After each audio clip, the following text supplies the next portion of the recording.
সুফি সদরুদ্দিন রহমতুল্লাহ আলাইহি তিনি হলেন একজন এত বড় আল্লাহ পাকের ওলি, আল্লাহর ওলি সুফি সদরুদ্দিন রহমতুল্লাহ আলাইহি যশোরী হুজুর কিবলা ফুরফুরার আবু বকর সিদ্দিক আল কুরাইশি রহমতুল্লাহ আলাইহি ওনার খলিফা হযরতে সদরুদ্দিন রহমতুল্লাহ আলাইহি জীবনে কারো কোনো ক্ষতি করতেন না, কারো উপর অত্যাচারের হাত তিনি রাখতেন না। এমন সময়ে আল্লাহর কুদরতে আওয়াজ হয়, ও সুফি সদরুদ্দিন, হিন্দু জমিদার বড় বেড়ে গেছে গো, অসংখ্য আল্লাহওয়ালা মানুষকে অত্যাচার সে করেছে। এবার আপনার প্রয়োজন, যেহেতু যারা অত্যাচারিত হয়েছেন মাথায় টুপিয়ালা, তারা সকলেই এক একজন অত্যাচারী, যার কারণে তাদের উপর অত্যাচার করে সে পার পেয়ে গেছে। ও আমার ওলি, আপনি চলে যান, ওই দরবারের সাইডে আপনি ঘোড়া নিয়ে চলে যান, বাকি কাজ আমি আল্লাহর কুদরত দিয়ে পালন করব। আপনি যান চলে। সুফি সদরুদ্দিন রহমতুল্লাহ আলাইহির উপরে আল্লাহর ইলহাম হচ্ছে, ইলকাম হচ্ছে, কারণ আল্লাহর নবী মুহাম্মদ সাল্লাল্লাহু আলাইহি ওয়াসাল্লামের পরে আর কোন নবী রাসূল আসবেন না। আল্লাহ পাকের হাবিবের পরে যারা আসবেন তারা সত্যিকারের যারা আল্লাহর ওলি হবেন, আমার আল্লাহর কুদরত দিয়ে তাদের উপরে ইলহাম ইলকা হবে, বেলায়েতের তবকা। বলা হচ্ছে, ও আল্লাহর ওলি, ও আমার ওলি বান্দা চলে যান। আল্লাহর ওলি আল্লাহ পাকের হুকুম পেয়ে চলে যাচ্ছেন হিন্দু জমিদার অত্যাচারীর বিশাল বড় প্যালেস মিউজিয়ামের সাইড দিয়ে, যাচ্ছেন। যাবার পথে এবার দুইজন পাইককে মিস্টার জমিদার সাহেব পাঠিয়ে দিচ্ছেন, যাও, কে মোল্লা?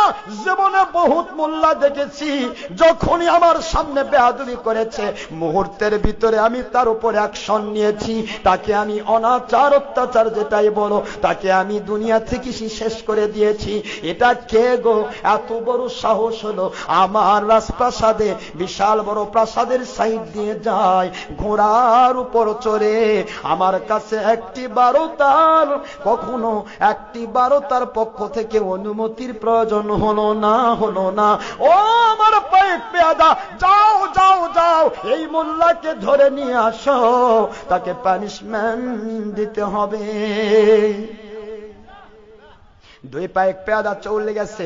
যাবার পথে এবার দেখতে পাচ্ছে দুইজন সামনে গিয়ে দাঁড়ায়। ও মোল্লা সাহেব তুচ্ছ তাচ্ছিল্য করে বলতেছে, কোথায় যান? ওই যে জমিদার ডাকে, আপনার খবর আছে। আল্লাহর ওলি বলেন, কি ব্যাপার, কিসের খবর? খবর তো বিভিন্ন জায়গায় থাকে, তোমাদের কাছে কি খবর? খবর হচ্ছে আপনি যে বিশাল বড় রাজপ্রাসাদের সাইড দিয়ে যাচ্ছেন, আপনি কি অনুমতি নিয়েছেন জমিদারের কাছ থেকে? আল্লাহর ওলি বলেন, আমি দুনিয়ার কারো অনুমতি নেই না রে, আমি অনুমতি নিয়েছি আমার মালিক খলিক আল্লাহর কাছ থেকে। আমি কারো অনুমতি নেই না, অনুমতি ধারও ধারি না। কি বলো তোমরা তাই বলো? কয় জমিদার ডাকে, আপনাকে দেখা করতে বলছে। চপ্পল জোড়া করছে, পায়ের জুতা। জমিদার সাহেবের দেখার খুব শখ হয়েছে, তা আমি তো আর হাতে হাতে যাবো না, তো তোরা দুইজন একটু দেখা করে আয়। সুবহানাল্লাহ পড়বেন না? এ ভাইরা জোরে পড়ুন সুবহানাল্লাহ। যাও, দেখা করে আসো। যেই মাত্র অর্ডার, তাৎক্ষণিক ভাবে চপ্পল জোড়া ঠিক যেন সাইক্লোনের মতো ঘোরা শুরু করেছে। পায়ের জোড়া ঘুরতেছে। কে ঘোরাচ্ছেন? আরো জোরে। আল্লাহর ওলি বলতেছিলেন, সদরুদ্দিন সুফি রহমতুল্লাহি আলাইহি বলতেছিলেন, রে আমার চপ্পল জোড়া, যা চলে যা, একটু দেখা করাই। দেখা করতে যাচ্ছে চপ্পল, কার ক্ষমতায়? যেহেতু তার অর্ডার, মুখটা তো আল্লাহর কুদরতি আওতাভুক্ত। যেরকম সুবহানাল্লাহ, যখন কোন আল্লাহর ওলির মুখ যখন আল্লাহর কুদরতের আওতাভুক্ত হয়ে যায়, ওই মুখ দিয়ে যা বলেন গো দুনিয়ার ভাই, ওইটা আমার আল্লাহ সঙ্গে সঙ্গে করে নেন। আল্লাহর ওলি সুফি সদরুদ্দিন রহমতুল্লাহ আলাইহি আমার আল্লাহর কুদরতি জবান দিয়ে যখন বলেছেন জুতা জোড়া রে চলে যা ওই ইবলিস অসংখ্য আল্লাহর ওলিকে, অসংখ্য আল্লাহওয়ালাকে, টুপিওয়ালা দাড়িওয়ালাকে, পাগড়িওয়ালাকে, অসংখ্য মৌলভী সাহেবকে, মোল্লাকে সে অত্যাচার করেছে। আর সহ্য করা যায় না, তাড়াতাড়ি চলে যা, আমার জুতা জোড়া তাকে যায় একটু দেখা করে আয়। জুতা জোড়া পাগলের মতো শুধুমাত্র সাইক্লোনের মতো ঘুরতেছে আর যাচ্ছে। পাইক পিয়াদা দেখে বাবারে কি দেখতেছি এটা, জুতা যাচ্ছে বাতাসের মতো। সুবহানাল্লাহ, জোরে কোন। ওরা যেমন পালায় বাঁচে, এই দুইটা জুতা জোড়া গিয়ে আল্লাহর ওলির ছেড়ে দেওয়া জুতা দুটা এবার করে যায় ওই জমিদারের দুই গালে টপাটপ। আল্লাহু আকবার, জোরে কোন। দুই গালে সাটাচ্ছে, জম্মের সাটান। দেখবার বলে চাস, আল্লাহর ওলিক ডাকবার চাস, তোর সাহস কম না, তুই আমাদের সাথে দেখা কর। সুবহানাল্লাহ, জোরে কর। ফাটাচ্ছে দুই সাইড থেকে, একবার জাগা মতো ফাটাচ্ছে। কে ফাটান দিচ্ছে? আরো জোরে কর না, কে? এই দেখে দুইটি জুতা দুই গালে বা ফাটাচ্ছে। মনে আছে আপনাদের? দুই জুতা দুই গালে যখন ফাটাচ্ছে, আল্লাহ পাকের ওলির কথা এবার মনে পড়েছে। আমি বলতেছিলাম যে আগাছা বাড়লে সেখানে যেমন ধরনের মজুর লাগা দরকার, ঠিক সেই রকম মজুর আল্লাহ পাঠিয়ে দেন। ঠিক না ঠিক? আল্লাহর ওলিকে বললেন চাল, ওই জমিদারকে শায়েস্তা করা সাধারণ মৌলভী মোল্লার কাজ নয়, কারণ তার অনেক ক্ষমতা। সে ইচ্ছা করবে গুলি করে মারবে, ইচ্ছা করবে সে আপনাকে তীর মেরে ফেলবে। এমন একজন আল্লাহওয়ালাকে বাঁধাতে হবে যার উপর তীর কাজ করবে না, যার উপর গুলি ফুটবে না, যার উপর অত্যাচার করা সম্ভব হবে না। এই জন্য হযরতে সুফি সদরুদ্দিন রহমতুল্লাহ আলাইহিকে তার কাছে পাঠিয়ে দেওয়া হলো। আমার আল্লাহ পাকের ওলি এবার জুতা যখন পাঠাইছে, দুইজন এবার কাফির মুশরিকের এই জমিদার এবার চিৎকার দিয়ে বলতেছে, রে আমার সশস্ত্র বাহিনীর ক্যাডারেরা, আমি জীবনে দেখি নাই মানুষ নাই জুতা পিটাই। আল্লাহু আকবার, জোরে কর না, আরো জোরে বলেন আল্লাহু আকবার। আল্লাহর ওলিদের সাথে মাস্তানি খাটে না, খাটে? যেরকম খাটে।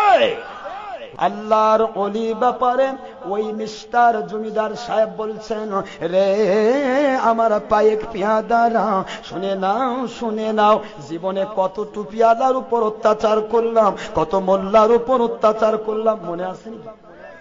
মোল্লা সাহেবদের উপর অত্যাচারের স্টিম রুলার চালালাম, কিন্তু কোনদিন জুতার বাড়ি তো দূরের কথা, কোনদিন কেউ আমার সামনে দাঁড়াতে পারে নাই। আজকে এই ব্যক্তি জুতা পাঠিয়ে দিল, মানুষ সারা জুতার বাড়ি দেয়, এটা সাধারণ মানুষ নয় রে, সাধারণ মানুষ নয়। আমি পেয়ে গেছি সত্যিকারের আল্লাহওয়ালা।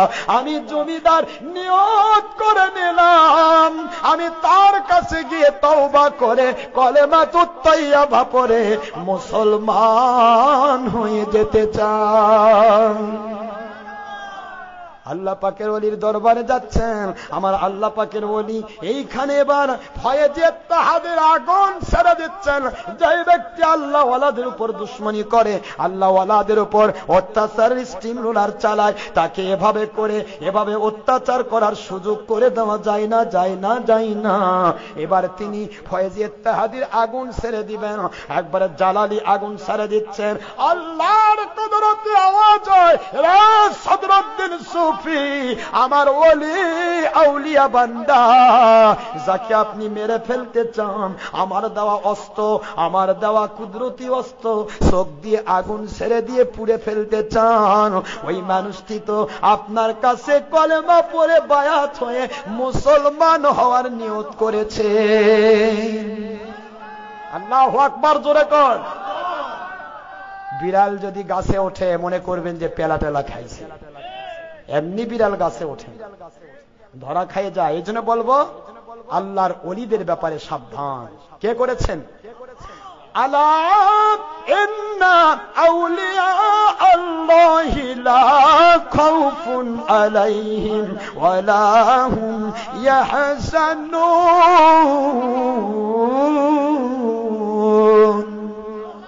আল্লাহ পাক বলেন আমার কোরআন শরীফের ভিতরে, আপনারা 10 নম্বর সূরা 11 নম্বর পারা সূরাতুল ইউনূস আলাইহিস সালাম আয়াত শরীফ নম্বর 62, আমার আল্লাহ বলেন আলা, সাবধান হয়ে যাও, সাবধান হয়ে যাও, সাবধান হয়ে যাও। দুনিয়ার সমস্ত ওলি আউলিয়া বিরোধী শক্তিরা, মুসলমান, কাফির, মুশরিক, বেদিন, বদ্দিন, যে বা যারা থাকো না কেন, আমার ওলি আউলিয়া ব্যাপারে তোমরা সাবধান। ইন্না, নিশ্চয় আউলিয়া আল্লাহ, আমার ওলিরা যারা হয়ে যান, লা খাউফুন আলাইহিম, দুনিয়ার কোন শক্তি, কোন চোর ডাকাত, কোন সন্ত্রাসী, কোন জঙ্গি, কোন রকমের বদমায়েশ মস্তান বাহিনী কেউ আমার ওলিদেরকে ভয় দেখাতে পারে না রে, পারে না, পারে না। কারণ তাদেরকে যারা ভয় দেখাতে যায়, আমি আল্লাহ কুদরতি আওয়াজ দিয়ে ওদেরকে ভয় দেখায়া অনেক দূর তাড়িয়ে দেই।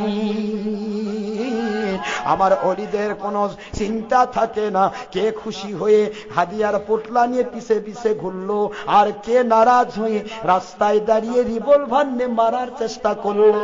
ওগুলি দেখার দায়িত্ব আল্লাহর হয়ে যায়, তার থাকে না। এই জন্য হক্কানি ওলি আউলিয়া যারা হয়ে যায়, তাদের কোনো চিন্তা পেরেশানি থাকে না, কারণ তারা থাকে আল্লাহর কুদরতি জুব্বার ভিতরে। আল্লাহর কুদরতের আওতাভুক্ত তারা থাকেন, যার কারণে তাদের কোনো পেরেশানি থাকে না। জোরে কোন সুবহানাল্লাহ। কোন শক্তি তাদের ভয় দেখাতে পারে না। এই জন্য আসেন ওলি আউলিয়াদের ব্যাপারে সাবধান, ঠিক না বা ঠিক? জোরে কোন।